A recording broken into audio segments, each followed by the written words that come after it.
Now, this is my third lecture in the derivatives. Now, in this third lecture, I am going to discuss you the general differentiation, यानी how to differentiate ab initio. Ab initio differentiation हम किस तरह से करते हैं different functionों की. तो I will take one by one the functions जिनमें मैं आपको दिखाऊंगा कि differentiation by ab initio कैसे करते हैं. बिल्कुल प्रोसीजर वही है जो हम यूजुअली करते आए हैं अभी तक. जो ज्योमेट्रिकल इंटरप्रिटेशन मैंने दिखाया उसी के पैटर्न का मैं डिफरेंशिएशन दिखाऊंगा आपको ab initio में. फॉर एग्जांपल आपके पास है y is equal to x square. देखिए आपके पास एक फंक्शन है y is equal to x square. आप मानिए आपके पास एक कर्व है, it is y is equal to x square, और इस कर्व के ऊपर एक पॉइंट है x and y, right. This is the point p, x and y. Now you give increments y plus delta y is equal to x plus delta x then whole square. यानी आपने increments किसको दिए, एक तो x को दिया delta x, y को दिया डेल्टा y. क्यों दिया अब आपको पता है. एक्चुअली आप एक नेबरिंग पॉइंट ढूंढ रहे हैं. Neighbouring point is 2, this is x plus delta x and y plus delta y. यानी आप दोनों को इंक्रीमेंट्स दे रहे हैं, दोनों पॉइंट्स को. This is the increment. उसके बाद आप डेल्टा y ढूंढ रहे हैं. Delta y is x plus delta x का होल स्क्वायर माइनस y. आप यहां शिफ्ट कर रहे हैं y. ठीक है. एक्चुअली क्या कर रहे हैं आप, देखो आपको ये ज्वाइन करना है. बेसिकली ज्वाइन करके ये बनता है एक secant. Now what is the slope of the secant. Slope of the secant is y2 minus y1 upon x2 minus x1. So it is y plus delta y minus y divided by x plus delta x minus x. ये और ये cancel हो जाएगा, ये और ये cancel हो जाएगा. It will become delta y by delta x. So what is delta y by delta x? It is the slope of the secant. वही मैं यहाँ करना चाहता हूँ, इसीलिए मैंने यहाँ डेल्टा y लाया. Delta y, delta y. अब इस डेल्टा y को मैं डेल्टा x से डिवाइड करूंगा, लेकिन उससे पहले मैं लिखूंगा delta y is equal to x plus delta x का होल स्क्वायर माइनस इस y की जगह मैं वापस ये x स्क्वायर लिखूंगा यहां पर. Right. This is the procedure. अब आ गया मेरा यहां डेल्टा y, लेकिन मुझे डेल्टा y के साथ क्या आना चाहिए, delta x. So I will divide both sides by delta x. Divide delta x on both sides. You will get delta y by delta x is equal to x plus delta x का whole square minus x square whole divided by delta x. देखिए मैंने ऐसा किया, मैंने निकाला delta y by delta x. Now what is this delta y by delta x? It is the slope of the secant.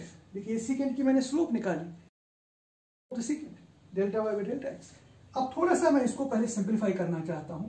Delta y by delta x will be equal to a plus b whole square की formula, that is a square plus b square plus 2ab then minus x square and then divided by delta x like this.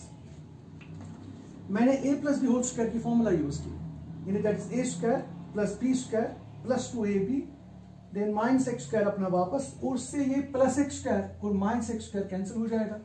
You will get delta y by delta x is equal to, यहां से आप delta x common लीजिए delta x common. You will get inside एक ही delta x और plus 2x then whole divided by delta x. देखिए ये बन जाएगा. You please have a look on this. मैंने डेल्टा x कॉमन लिया, फिर एक डेल्टा x रह गया और यहाँ 2x रह गया, और डिवाइड है नीचे डेल्टा x. ये डेल्टा x और ये डेल्टा x कैंसिल हो जाएगा. तो आपके पास मिल गया delta y by delta x is equal to delta x plus 2x. आपके पास ये मिल गया. Now what is delta y by delta x? It is the slope of the secant. That means slope of the secant is this thing, delta x plus 2x. So delta x plus 2x is the slope of the secant PQ. But what I would like to do it, I would like to shift this q here. So ये ऐसे बन जाएगा secant. Then I will put this q on p.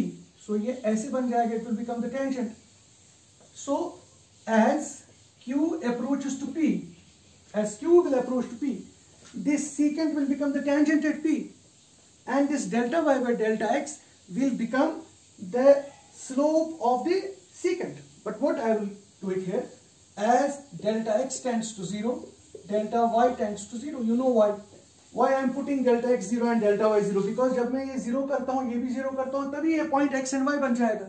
सो ऐसा बन जाएगा। तो ये चीज जो है ये dy बाई डी एक्स बनेगा। आपने ऑलरेडी देखा है इन द प्रीवियस लेक्चर कि delta y by delta x का लिमिट जो है वो बनता है dy बाई डी एक्स, और डेल्टा एक्स को मैं 0 देता हूं तो वहां बचेगा 2x, सो वहां बचेगा 2x। So what is this 2x now? 2x will be the slope of the tangent to the curve y is equal to x square. So what is the basic definition of the differentiation? Differentiation always gives the slope of the tangent to the curve. तो curve तो ये थी, तो इस curve के tangent की slope क्या आ गई? 2x. So 2x is the differentiation, is the required differentiation. It is the required differentiation. और देखिए ये जो मैंने स्टेप्स लिए, पहला मैंने इंक्रीमेंट दे दिया, this is the first step. फिर मैंने सेकंड स्टेप में y को यहां शिफ्ट किया, this is the second step. फिर मैंने थर्ड स्टेप में डिवाइड किया बाई डेल्टा एक्स। क्यों किया? अब आपको ये चीजें पता है क्यों कर रहे हैं divide, this is the third step. फिर मैंने थोड़ा सा सिंप्लीफाई किया, फिर मैंने लिमिट ले लिया, this is the fourth step, और फिफ्थ स्टेप मेरा आंसर आ गया। अगर मैं कोई भी चीज इन 5 स्टेपों से डिफरेंशिएट करूं, ये 5 स्टेप्स मैं किसी भी फंक्शन में अप्लाई करूं, तो उसका मतलब है मैंने ये डिफरेंशिएट किया बाय एब्रिशो। So this method is called the differentiation by एब्रिशो। ये जनरल डिफरेंशिएशन है। जनरली आप डिफरेंशिएशन कैसे करेंगे किसी भी कर्व की? अब जो ये कर्व है, ये जो फंक्शन है y is equal to x square, now it can be algebraic function, it can be a trigonometric function, it can be an exponential function, it can be an inverse trigonometric function, it can be a logarithmic function, it can be a modulus function, जैसे हमने previous lecture में देखा, it can be the modulus function, it can be the greatest integer function, it can be the signum function, it can be any type of function, it can be the implicit function. I will discuss all these differentiations one by one. But first of all, I will take the algebraic functions, how to differentiate algebraic functions. First of all, I will finish that. Then after algebraic functions, I will go to the other functions also, exponential, trigonometric, inverse trigonometric, and all that. So you please note this all and see how I have differentiated this function y is equal to x square. Now if instead of y is equal to x square, you have x cube, you can do it, because यहाँ cube आएगा, तो यहाँ a plus b whole cube की formula हो जाएगी। तो बिल्कुल इसी प्रोसीजर की मदद से, इसी तरीके से आप उसकी भी डिफरेंशिएशन कर सकते हैं। और इसी तरह से अगर पावर ज्यादा होगा, 5, 6, 7, 8, 9, 10, 100, 200, या पावर फ्रैक्शन में होगा 1/2, 3/2, 5/2, या पावर नेगेटिव होगा, तब उन केसों में हम binomial theorem for any index use करते हैं, जो हमने ऑलरेडी लिमिट्स में इस्तेमाल किया है। जब हमने लिमिट स्टार्ट किया था, लिमिट में भी हमने binomial theorem for any index use किया था। सो I will take now general. मैं ले लूंगा y is equal to x raised to power n. I will write now instead of 2, I will take n, and I will show you how to differentiate y is equal to x raised to power n. Now I will take a general differentiation, that is how to differentiate y is equal to x raised to power n. Now you remember, y is equal to x raised to power n की differentiation मैं कैसे करूंगा? So again you give increments, delta x to x and delta y to y. Now you know y increments. Basically एक curve है, इस curve के ऊपर एक पॉइंट है और आप एक नेबरिंग पॉइंट ले रहे हैं। नेबरिंग पॉइंट इससे थोड़ा ज्यादा होगा, इसीलिए हम इसको इंक्रीमेंट्स दे रहे हैं। हम लिखेंगे y plus delta y is equal to x plus delta x raised power n। देखिए ऐसे मैंने किया। अब you remember, step by step you remember, y plus delta y is x plus delta x raised to power n. So delta y is equal to x plus delta x raised to power n minus y. That is delta y is equal to x plus delta x raised to power n minus y. What is this y? Y is x raised to power n. Y is x raised to power n. So you write y is x raised to power n like this. So instead of this y, मैंने use किया x raised power n because y is x raised power n. Now I am here. Now a plus b raised power n, I have to apply the binomial theorem. So I will first simplify it, then I will divide by delta x. अभी मैं divide नहीं करता हूं। देखिए मसला है, अगर मैं यहां लेता हूं x plus delta x raised power n, मुझे बायनोमियल थ्योरम यूज करनी है। Now you know binomial theorem के लिए एक चीज जरूरी होना चाहिए। Binomial theorem is actually like this: 1 plus x raised to power n, it is 1 plus nx plus n into n minus 1 by 2 factorial into x square and then so on. This is the binomial theorem for any index. 1 plus x raised to power n. I have already discussed it in the limits. 1 plus x raised to power n. 1 as it is. n और x को multiply करना है. Then n into n minus 1 by 2 factorial into x square and then so on. This is the binomial theorem. कि किस तरह से हम binomial theorem apply करते हैं. लेकिन binomial theorem का जो पहला टर्म है वो 1 होना चाहिए. लेकिन यहाँ पहली टर्म 1 नहीं है. इसलिए हम क्या काम करते हैं, हम x raised to power n को कॉमन लेते हैं. And inside you will get 1 plus delta x divided by x raised power n. आपको ऐसे मिलेगा. This is the procedure. यानी मैंने x raised power n को कॉमन लिया, x raised power n, तो यहाँ 1 आएगा, delta x divided by x raised power n. So ये इस हिस्से में हम अब binomial theorem अप्लाई करेंगे. So वो यहाँ लेंगे. So delta y is equal to x raised power n common.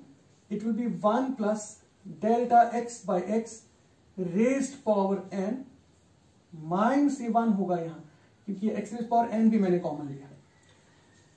देखिए for this actually you have to go to the limits. जो मेरा लेक्चर है लिमिट का उसको अच्छी तरह से समझना है. मैंने उस वक्त क्या किया है वही एक्चुअली मैं यहाँ पर इस्तेमाल कर रहा हूँ.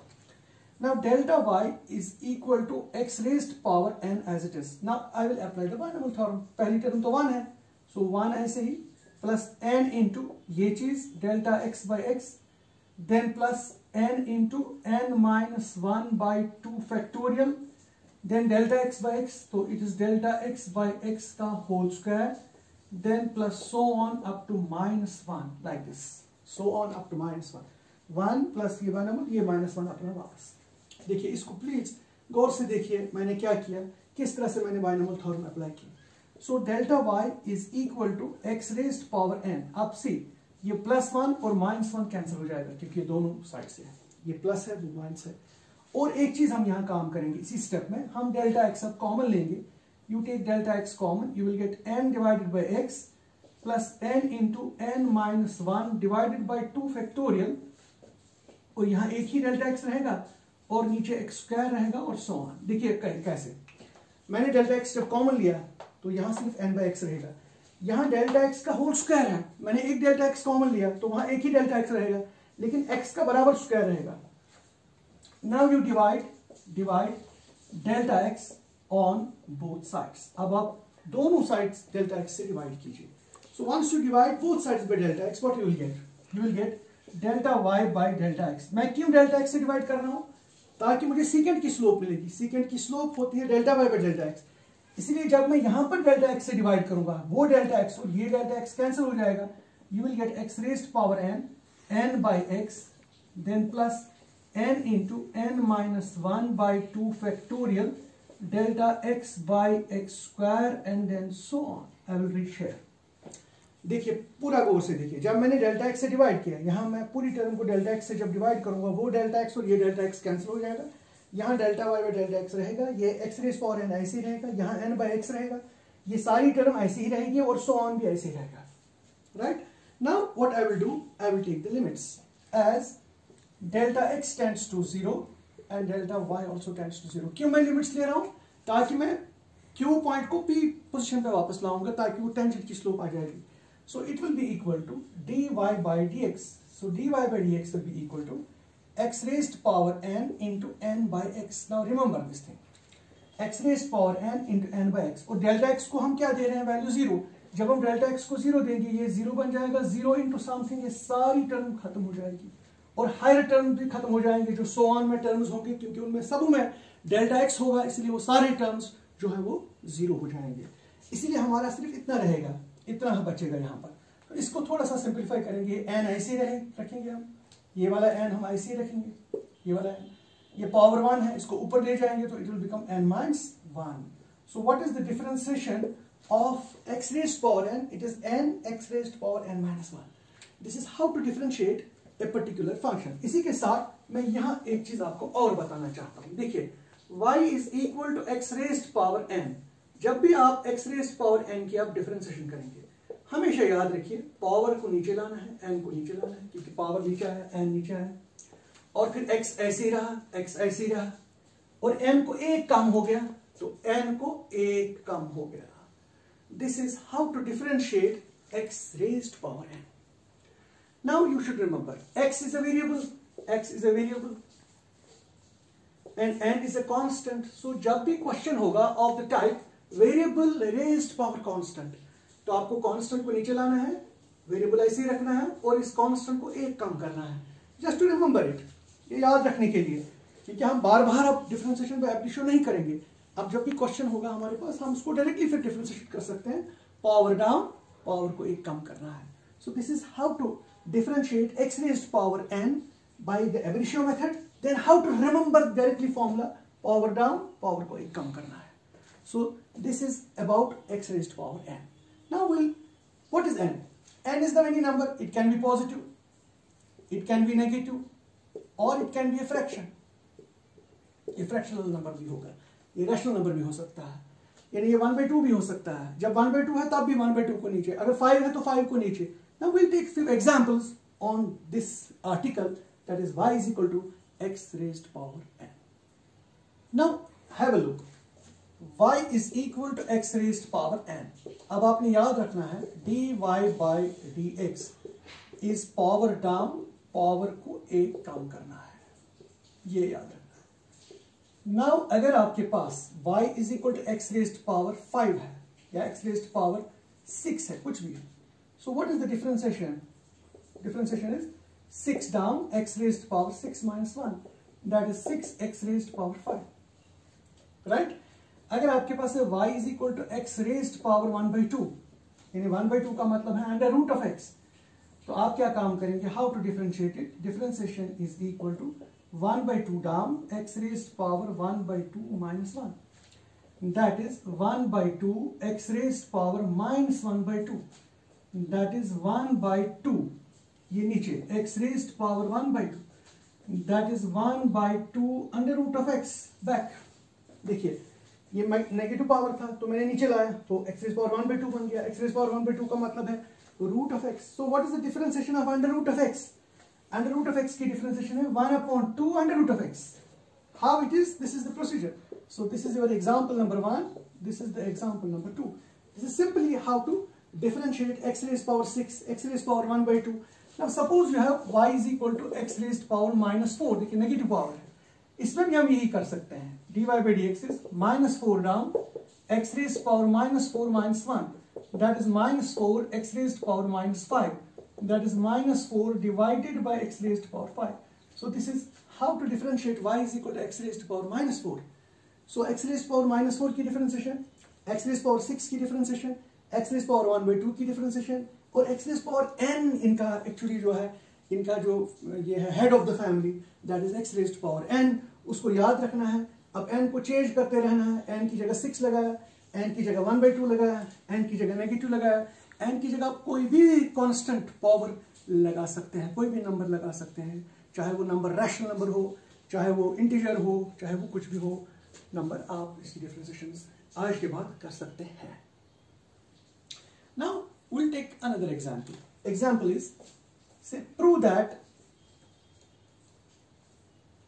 differentiation of constant is 0. Now if you have a constant function, you have to prove that the differentiation of a constant function is 0. Now let the constant function be, let y is equal to c be a constant. Be a constant. देखिए constant function actually ऐसे होती है, इसका graph ऐसे होता है. अगर ये x एक्सिस y एक्सिस है, constant function होती है ये, this is the constant function. इसका एक्चुअली constant ये जो है फंक्शन, इसका क्या मतलब है? इसका मतलब है अगर मैं यहां से यहां तक x चला हूं, ऊपर में गया हूं सपोज t, फिर मैं यहां से यहां तक चला हूं x2, ऊपर में फिर से t ही गया. अगर मैं चला हूं x3, ऊपर में फिर से t ही गया, या मैं चला हूं x4, ऊपर में फिर से t गया हूं, यानी t और c. If y is equal to c, देखो ये तो y है, ये तो हाइट है y, so y is t, y is t, y is t, y is t, और y c c c c, so y is equal to c is a constant. लेकिन अगर इसका हम टेंजेंट ड्रॉ करेंगे, देखो इसकी slope जो होगी, slope of this will be actually the slope of the x axis, because x axis और ये आपस में पैरेलल हैं, इसलिए जो x एक्सिस की स्लोप होगी वही इसकी भी स्लोप होगी। x की slope we know it is 0, इसका मतलब है इसकी स्लोप भी 0 होगी। स्लोप क्या होता है? dy by dx, इसका मतलब है dy by dx इसका क्या होगा? वो 0 होगा। That is why I have to prove that the differentiation of a constant function is always equal to 0. देखो कैसे, give increments y plus delta y is equal to c. असल में हम किस किस को इंक्रीमेंट देते हैं? इंक्रीमेंट्स हम x और y को देते हैं, दे आर बोथ वेरिएबल्स, तो वेरिएबल्स को इंक्रीमेंट देते हैं। इसकी इंक्रीमेंट डेल्टा x है और इसकी इंक्रीमेंट डेल्टा y है, मैं इनको इंक्रीमेंट्स देता हूं। लेकिन यहाँ तो डेल्टा y की इंक्रीमेंट डेल्टा y है, लेकिन c तो कांस्टेंट है, उसको मैं इंक्रीमेंट नहीं दे सकता हूं। सो what is delta y? Delta y is c minus y. Delta y is c minus c because y is again c. So delta y is 0. So you divide delta x on both sides. You will get delta y by delta x is equal to 0 divided by delta x. That is delta y by delta x is equal to 0 because 0 divided by delta x is 0. Now as delta x tends to 0, delta y tends to 0. Differentiation at a particular point. So dy by dx will be equal to 0. So the differentiation of constant is always equal to 0. Differentiation of constant is always equal to 0. So whenever I have a constant, I will write the differentiation of a constant as 0. For example, I have y is equal to 2. What is the differentiation of 2? Differentiation of 2 is 0. Suppose I have y is equal to 7. What is the differentiation of 7? Differentiation of 7 is also 0. So differentiation of any constant is always equal to 0. Now, I will take another thing. What is that? Just, it is interesting now. Y is equal to, I will take suppose c into x. Now, is cx constant? No, it is not constant. It is a variable. C is constant, only c. But c into x, it is a variable. Suppose I have 2x. Is 2x constant? No. It is actually x plus x. ये x दो बार है. So ये variable है, ये variable है. Variable plus variable becomes 2x and that is a variable. So 2x is a variable. 2x is not constant. हाँ, अगर अकेला 2 होता, अगर अकेला 2 होता तो मैं इसको कांस्टेंट कहता है, इसकी डिफरेंशिएशन 0 होती। लेकिन ये अकेला कांस्टेंट नहीं है, c टाइम्स x है। ये x कितनी बार है? c times. So how to differentiate it? It is y plus delta y is equal to c as it is x plus delta x. Now delta y is it is cx plus c delta x minus y. ये y मैंने यहाँ shift किया। This is delta y is cx plus c delta x minus y. Y is again cx. So this cx and cx will get cancelled. So delta y is only c times delta x. Now you divide delta x on both sides. You will get delta y by delta x is equal to c times delta x whole divided by delta x. This and this will get cancelled. So delta y by delta x is equal to c. Now as delta x tends to 0, delta y also tends to 0, this limit will become dy by dx, it is equal to c. So what is the differentiation of cx? The differentiation of cx is c. So differentiation of cx is c. So what is the differentiation of 2x? Differentiation of 2x is 2. What is differentiation of 3x? It is 3. What is differentiation of 7x? It is 7. What is differentiation of minus 7x? It will be minus 7. So differentiation of constant times x is this constant c. This is how to do it ab initio, how to prove it that it is equal to c, cx की differentiation c है. And what is the differentiation of only b? B is a constant. So what is the differentiation of b? B की differentiation 0 है. And what is the differentiation of y is equal to ax plus b? The differentiation of ax plus b is a because ax की differentiation a है और b की differentiation 0 है because b is a constant.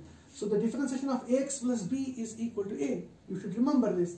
The differentiation of ax plus b is equal to a, only a, because ax की differentiation a है and b is a constant, it is free from x, so its differentiation is equal to 0. So this is how to proceed in such type of questions. Now this is another important differential. Y is equal to ax plus b raised power n. It is again a function. Now it is ax plus b, but raised power n. What is ax? Is it variable or constant? It is variable. What is b? It is constant. So variable plus constant is a variable. So it is a variable. Why this is variable? Because there is x. In any expression, if there is a variable, that whole expression becomes a variable. So ax plus b is a variable and n is a constant. So it is again variable raised power constant.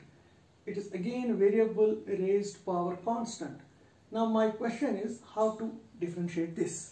how to differentiate this ab initio.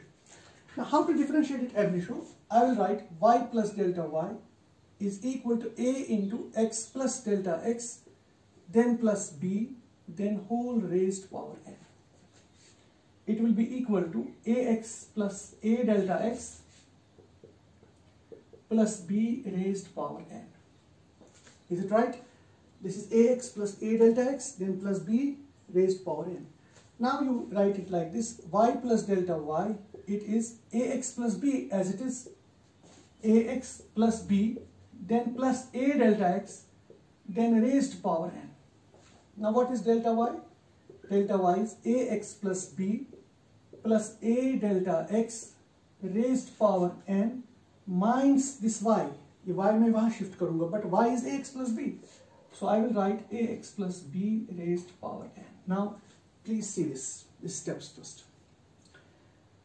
Increments y plus delta y, x plus delta x, जहाँ x है तो x plus delta x लगा दिया. इसको increment नहीं दे सकते because it's a constant. इस b को ऐसे रखा, इस a को भी ऐसे रखा, लेकिन अब इनको आपस में मल्टीप्लाई किया तो ये बन गया. अब x plus b को इकट्ठे लाया, एक ही जगह लाया, और a delta x ऐसे रखा, रेज पावर n. इस y को यहाँ शिफ्ट किया, बट y का एक्चुअल वैल्यू है x plus b, उसको अपनी जगह पे वापस रखा. नाउ मैं इसको बाइनोमियल थ्योरम अप्लाई करना चाहता हूँ. बाइनोमियल थ्योरम क्योंकि पावर n है, I have to apply the binomial theorem. अगर पावर 2 होता तो मैं a plus b whole square use करता. अगर पावर 3 होता तो मैं a plus b whole cube use करता. क्योंकि अब पावर n है तो मुझे बाइनोमियल थ्योरम यूज करनी है. लेकिन binomial theorem for any index के लिए जो पहली टर्म है वो हमेशा 1 होनी चाहिए. इसलिए इसको 1 कैसे बनाएंगे? I will write x plus b raised power n मैं कॉमन लेता हूँ. Inside I will get 1 plus a delta x divided by ax plus b like this, then इसका power raised power n, then minus 1 क्यों? क्योंकि हमने ax plus b total में common निकाल दिया. So this is delta y is equal to ax plus b raised power n. अब इसमें हम बाइनोमियल थ्योरम अप्लाई कर सकते हैं because first term is 1. So binomial theorem here is 1 plus n times a delta x upon ax plus b plus n into n minus 1 divided by 2 factorial. Then it is a delta x upon ax plus b ka whole square, then so on up to minus 1. It is like this. This is I have applied the binomial theorem. But you please note this first. Ponder upon this, what I have done, how I have applied the binomial theorem. This is very, very important step. Now after this important step, I will cancel this 1 and 1. And I will take delta y is ax plus b raised power n, and I will take delta x common. Inside you will get na divided by ax plus b. देखिए मैंने क्या किया, मैंने delta x को common लिया. यहाँ आएगा n into n minus 1 divided by 2 factorial. यहाँ a स्क्वायर आएगा और एक ही डेल्टा x आएगा, और नीचे आएगा ax प्लस b का होल स्क्वायर बराबर. थोड़ा इसको भी देखना है. यहाँ पर देखिए मैंने डेल्टा x कॉमन लिया, वो बाहर आया. यहाँ से भी जब डेल्टा x उठाऊंगा, ये डेल्टा x का होल स्क्वायर है, तो एक जब उठाऊंगा एक वहीं रहेगा. यहाँ a का बराबर स्क्वायर है और ax प्लस b का स्क्वायर भी नीचे है बराबर. सो ये आपके पास प्रोसीजर है. Now I will divide both sides by delta x. अब मैं यहीं पर स्टेप करता हूँ. डेल्टा x से यहाँ भी डिवाइड, यहाँ पर भी डिवाइड. ये डेल्टा x और डेल्टा x कैंसिल हो जाएगा. And what you will get, फिर इसी के साथ आप लिमिट भी दीजिए. As delta x tends to 0 and delta y tends to 0. इसी स्टेप पे मैंने ये भी कर दिया. जब आप ऐसा करेंगे तो यहाँ बनेगा dy by dx. It will B dy by dx. और यहाँ बनेगा ax plus b raised power n. देखिए कैसे ax plus b raised power n. और ये तो खत्म हो गया. na divide by ax plus b, यानी na divided by ax plus b. Please note this. और यहाँ डेल्टा x है, उसको जब 0 देंगे वो सारी टर्म खत्म हो जाएगी और सो ऑन भी सारा खत्म हो जाएगा. सिर्फ आपके पास इतना बच जाएगा, ax plus b raise power n na upon ax plus b. तो वो होगा na ऐसे ही, ये होगा ax प्लस b. देखिए इसका पावर n है, इसका पावर 1 है. जब bases are same, powers are subtracted, क्योंकि ये दो का डिवाइड है. जब इसको ऊपर ले जाएंगे -1 बन जाएगा. It will become n minus 1. So what is your answer now? na ax plus b raised power n minus 1. So this is the differentiation of ax plus b raised power n. कैसे है ये? इसमें भी power नीचे आया, देखिए power नीचे आया, x plus b raise power n minus 1, इस पावर को एक कम हो गया, लेकिन फिर इसमें साथ a भी आ गया। देखिए ये a भी आ गया। What is this a actually? This a is, what is the differentiation of ax? It is a। And what is the differentiation of b? It is 0। So what is the differentiation of ax plus b? That is a, यानी a से multiply b होता है। सो अब याद रखने के लिए, जब भी आपके पास डिफरेंशिएशन होगी ax plus b raised power n की करनी है, आप पहले पावर को नीचे लाएंगे, फिर ax प्लस b लिखेंगे, फिर पावर को एक कम करेंगे, फिर इनटू। अब इंटरनल डिफरेंशिएशन यानी इसकी अंदर की डिफरेंशिएशन भी करनी पड़ेगी, क्योंकि आपने देखा यहाँ a भी आता है, a से मल्टीप्लाई, a है actually internal differentiation. What is the differentiation of x? It is a। And what is the differentiation of b? It is 0, so only a। So a से मल्टीप्लाई भी हो गया, वही हो गया na, यानी n into a, then ax plus b raised power n minus 1. So this is how to differentiate this type of a function once you have ax plus b raised power n. Now how to remember it? Power down, power को एक कम, फिर internal, अंदर जो power के बगैर रहेगा उसको अलग से डिफरेंशिएट करनी है और उससे उस डिफरेंशिएशन से बाहर मल्टीप्लाई करना है। See, I will write one more thing here. जैसे मैं यहीं पर लिखता हूं, I will write it like this. जैसे आपको इसकी जब डिफरेंशिएशन अब होगी, it will be dy by dx. Just to remember, power down, then ax plus b raised power n minus 1, power को एक कम, then into the differentiation of d by dx. d by dx means differentiation of ax plus b without power, ax plus b without power. ये लिखने का तरीका है कि मैंने ये कैसे लिखा, राइट? उसके बाद नेक्स्ट स्टेप में हम लिखेंगे it will be n into ax plus b raised power n minus 1. Now what is the differentiation of ax? That is a. And what is the differentiation of b? That is 0. That is 0. So what is this now equal to? This will be equal to na. This is na. Then ax plus b raised power n minus 1. This is my answer. In the differentiation of ax plus b raised power, वही तो आया था na ax plus b raised power n minus 1, लेकिन किसी method से, एब्लिशो से, यहाँ पर तो हमने डायरेक्टली देखा कि एक्चुअली करना क्या है, प्रोसीजर कैसे फॉलो करना है। पावर को डाउन, पावर को एक कम, फिर पावर के बगैर, n के बगैर ये जो चीज है अंदर उसकी अलग से डिफरेंशिएशन। x की डिफरेंशिएशन a है और b की डिफरेंशिएशन 0 है, a प्लस 0 a ही होता है, तो इसलिए a से मल्टीप्लाई हो जाएगा। यानी अगर मैं इसके साथ एक छोटी सी एग्जांपल लूं, I will take a small example here, that is this example. Example is y is equal to 4x plus 5 raised power 9. Suppose ये है आपका क्वेश्चन। आपको जब डिफरेंशिएशन करनी है तो dy by dx, आप पावर को नीचे लाएंगे, then 4x plus 5 raised power 9 minus 1, then into the differentiation of 4x plus 5 is 4x plus 5 की अलग से differentiation, that will be 9 times 4x plus 5 raised power 8 into, what is the differentiation of 4x? It is 4. And what is the differentiation of 5? It is 0. So it is simply 4.